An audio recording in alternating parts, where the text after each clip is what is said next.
Hello, kids. It's time for more heavy breathing and walking with your favorite exercise YouTuber, TV Skine, and his big belly. And his shoes, which, because they were very nice shoes that my brother gave me, have held up for more than the 6 months that most of my shoes that I buy at the supermarket used to last. So, that's nice. Anyway. Some questions. But first, though, you might notice we're on a slightly different route today. There's trees and vegetation and all kinds of stuff. Because my old route, the up and down the street and then up the stairs thing, wasn't really getting my pulse going as much anymore. I think I've accidentally gotten a little bit better in shape. Not much, but I wasn't really sweating. Like it wasn't really getting my heart rate going. So I've changed routes a little bit to this one. We're currently heading downhill, so it's easy, but it's a pretty damn long hill, and it's actually kind of steep. So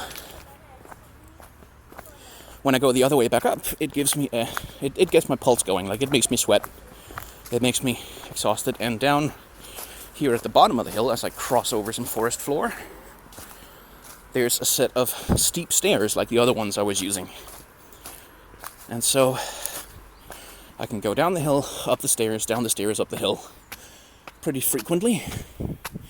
And I think that's giving me a decent, like, as you can tell, I'm not super exhausted, but it's getting my pulse going and it's doing what I need it to do for the purposes of my particular exercise regimen. And speaking of which, I went to the doctor yesterday for a follow-up thing, and he drained truly way too much blood out of me, but then I hate needles and I hate to have my blood taken, so any amount of blood is too much for me. But he took a bunch of blood samples and is going to test those for levels of things. And hopefully, due to all this exercising and my change in diet, it's going to have gotten better. And if it has, excellent, I'll just keep doing it until I'm at a, like, normal, big air quotes, normal level. Normal according to a doctor anyway. And if it's not going down or it's not doing nearly enough, maybe I'll either up my exercise or I will start taking medication to make my blood be less, like that. There's a family up ahead of me and I don't want to make them uncomfortable, so I'm just going to wait here. Whew. Hello. That's my feet. For those who care about that kind of thing. I haven't gotten any feet comments, which is nice. Presumably because I wear shoes. Okay, they're moving really slowly. I'm just going to go up the stairs instead. Again. Because it's weird to have a dude with a camera talking to himself, following along behind you. Or a phone, in this case. So, but I get looks from people, but it's not that bad. Anyway, so tomorrow I'll call my doctor and get some answers, hopefully, on whether or not this has been worth it, or whether I've been wasting my life and my time. Which presumably I haven't. Because I have, like I've been saying, I have been feeling better because of this. Like, it has been helping a bit. Which is nice.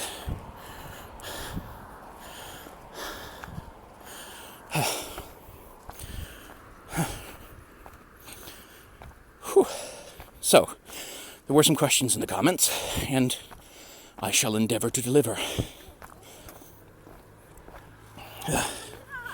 And someone asked me first if I have seen Repo, the Genetic Opera. And I have, actually. I'm going to go sit on the bench. I have, when I was a younger man. I sound so old saying that. But when I was I think I was 20, maybe? 19, something like that. My girlfriend at the time showed me the movie version of it. And I was still kind of too much of a young man to get it. Like, I was still too kind of, it's a musical, it's for girls. And I was still like I was hung up on like the special effects aren't that great and the sets aren't that good and blah blah blah, like all that shit, which is like missing the point of a musical, really. Like the point of a musical is you kind of have to get into it, like you have to let yourself experience it. And so I couldn't really get into it. I couldn't really get excited about it. But I remember, even at the time, even though I was all standoffish and like, no, it's not for me, Mom. Like, I was still impressed with, like, I still really liked the juxtaposition of, like, being a musical with jaunty songs and love songs and stuff like that, juxtaposed with the really dark 80s cyberpunk dystopic mega corporations are coming for your organs kind of noir visual style of the show. Like, I really like that juxtaposition. I like the juxtaposition of that, like, really grotesque gore imagery with the tropes of a musical and stuff like that. So it might be worth looking it up again, just to... Am I not recording? Oh, yes, I am. Just to remind myself and see if maybe I can get into it this time around. Oh, now all the people disappear and I don't feel weird anymore. Fine. I only went to sit on the bench because there were people around and I didn't want to weird anyone out by following them with, like, a camera and talking. So yeah, I've seen it. I don't remember any of the songs anymore because I haven't seen it since then. But I know about it and it feels interesting. And lots of musical questions. Someone else asked me about Hamilton the musical. And, I mean, God, hard to talk about Hamilton without discourse, but I like the songs. And I think it does a really excellent job of telling a character story, like telling the story of Hamilton and making it heartbreaking and emotional and relatable and beautiful. And also, it, whitewashes him. Ironically, for a musical where the whole gimmick is that they cast people of color, but it whitewashes him and the American Revolution and, like, the whole American political system at the time by not really diving into the fact that that revolution was led by aristocrats and the wealthy, and a majority of the country, like at the start of the revolution, were not in favor of it, so it wasn't a democratic revolution. And like, there's all these important aspects of history that are kind of papered over for the purposes of telling a story, which is normal. Like, that's all historical fiction is like that. It just gets more fraught when the history you're papering over is slavery and white supremacy and economic exploitation and all that shit. And so, there's that. But I do think something that the musical does get credit for, and which it should be giving credit for, is reappropriating American revolutionary history into a racial context. Because one of the major things I know for motorbikes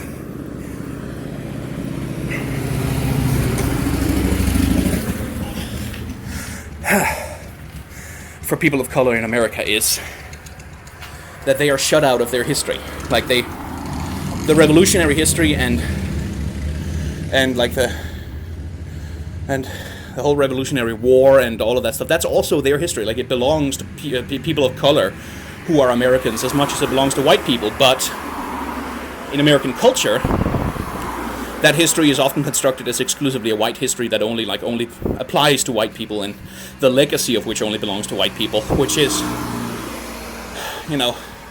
problematic when the whole, the United States Constitution is supposed to apply to everyone. It's supposed to belong to everyone. Everyone's supposed to have the rights over it, but by excluding African Americans from that history especially, that's been one of the ways that the conservative right have kept African Americans from having influence over the Constitution as well. Like, this cultural perception that it doesn't belong to them, is not theirs to have or to comment on. So, I think there's a radical element in Hamilton of, we're going to take all these white assholes and we're going to recast them with people of color because this history belongs to us as well. Like, this is our history too, and you can't shut us out of it.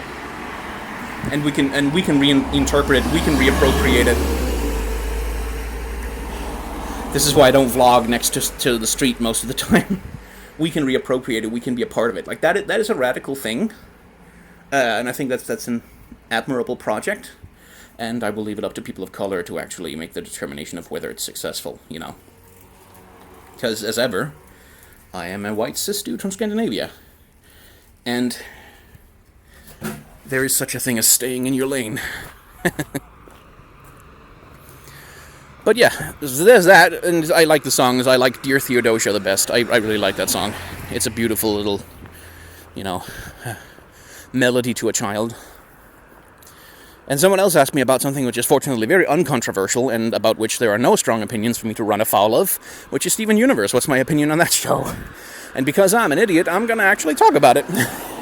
Well, no, I'm going to try not to dive too deep into it, because, again, stay in your lane and all that. It's not really all my place to comment on. But I've watched Steven Universe up until the first encounter with White Diamond, and no further, because shit got in the way. I had to do other stuff, and I couldn't keep up with it, and I haven't watched the movie yet, so I don't know anything about what happens later in the story. But I like Steven Universe a lot.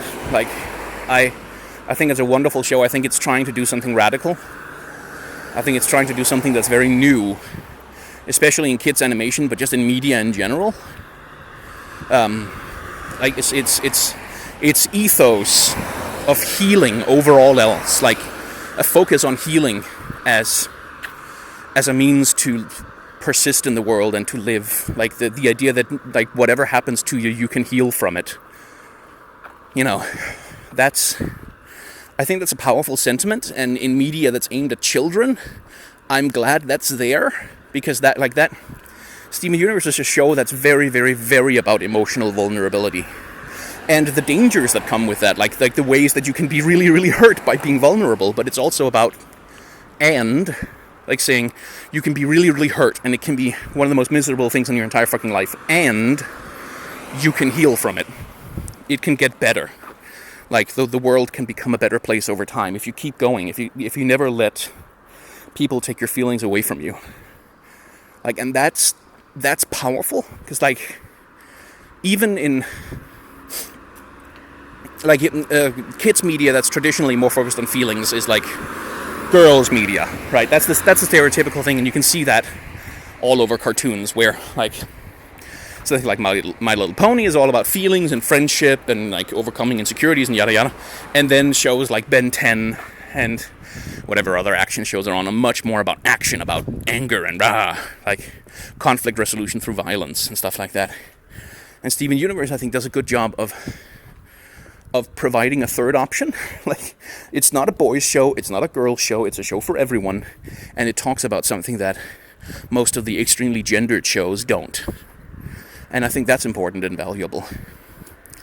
And then, of course, there's the discourse. There's the discourse and the fandom and the drama and all the goddamn nonsense that I don't want to get into, except to say that it's completely valid to criticize Steven Universe. It's completely valid to examine it closely and carefully. In fact, it's important to do that, because this is a show that tries a lot of new things, and it tries something new and radical, and it's important to examine that and be critical of it and learn from it. And it gets examined much more closely and much more aggressively than any other show on television. Like any other kids show, any other kids TV, Steven Universe gets 10 times the discourse and the attention and the vitriol, and that is unfair. Like, it's unfair that especially media created by people of color and queer creators and, like, marginalized people gets so much more scrutiny and gets held up to such a much higher standard than everything else. Again, criticism is important, examination is important, but disproportionate criticism and disproportionate, standards and that I don't like that. That's something I really dislike about the discourse around Steven Universe and about the fandom, is like this aggressive holding to higher standards of the show than is done with pretty much anything else. I think that's destructive. I don't think that leads to a better understanding of media. I just think it leads to misery, really. And I don't think it leads to better understanding, and I don't think it leads to improvements in anything. It just leads to infighting. It just leads to infighting. And people who should be natural allies being pitted against each other. And that's, yeah. Anyway, again, not really my lane. Not really a thing to comment on, but yeah. I like Steven Universe. I don't like the fandom and the discourse. That is not exactly a hot take.